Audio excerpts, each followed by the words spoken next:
అందరికీ నమస్కారం.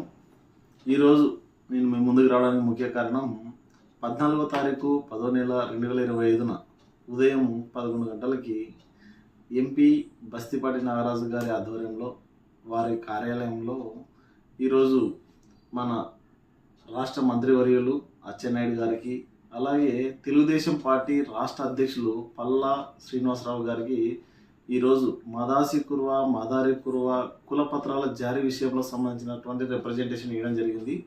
ఆ సందర్భంగా వాళ్ళకి వివరించి చెప్పడం జరిగింది. విషయం ఏమంటే, ఒకటే పర్సన్కి 3 రకాల కులపత్రాలు ఇచ్చారు.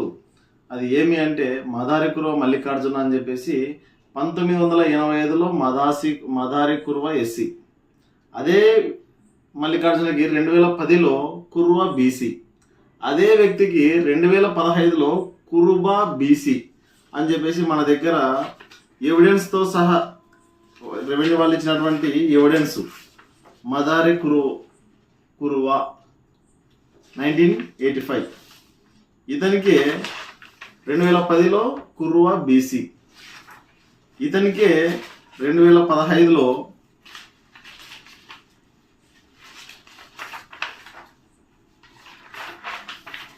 కురుబా బీసీ. ఒకే వ్యక్తికి 3 రకాల సర్టిఫికేట్లు ఇస్తున్నారు. ఈ విధంగా 1985 వరకు 1956 నుంచి 85 వరకు మదారి కుర్వ కులపత్రాలు జారీ చేశారు.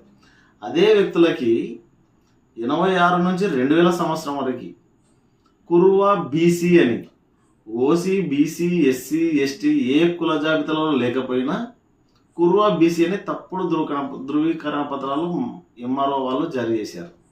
మళ్ళీ 2000 సంవత్సరం నుంచి 2025 ఈ రోజు వరకు అదే వ్యక్తులకి, అదే కుటుంబాలకి కురుబా బీసీ అని ఇస్తున్నారు. ఒకే కుటుంబంలో 3 రకాల సర్టిఫికేట్ ఇస్తున్నారు. ఇది నంద్యాల జిల్లా పగిడ్యాల మండలం పాత ముచ్చమరి గ్రామంలో ఒకే వ్యక్తికి 3 రకాల సర్టిఫికేట్లు ఇచ్చినవి. ఇంకో విషయం మీ దృష్టికి తీసుకొస్తున్నాను. పెద్ద దేవలాపురం గ్రామంలో K Srinivasulu Nandyal sub collector ఇచ్చినాడు, బండాత్మకూరు ఎంఆర్ఓ ఇచ్చినారు, విఆర్ఓ, ఆర్ఐ అందరు సంతకాలు చేసి ఇచ్చినారు.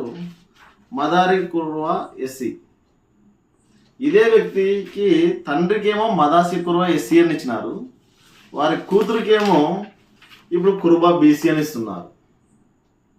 అంటే తండ్రి మదాసి కుర్వ ఎస్సీ అని చెప్పేసి ఎంఆర్ఓ గారు, జాయింట్ కలెక్టర్, సబ్ కలెక్టర్ అయినటువంటి వారు ఇస్తే కూడా ఈరోజు వాళ్ళ పిల్లలకి కురుబా ఇస్తున్నారు. అంటే క్యాస్ట్ కన్వర్షన్ కులం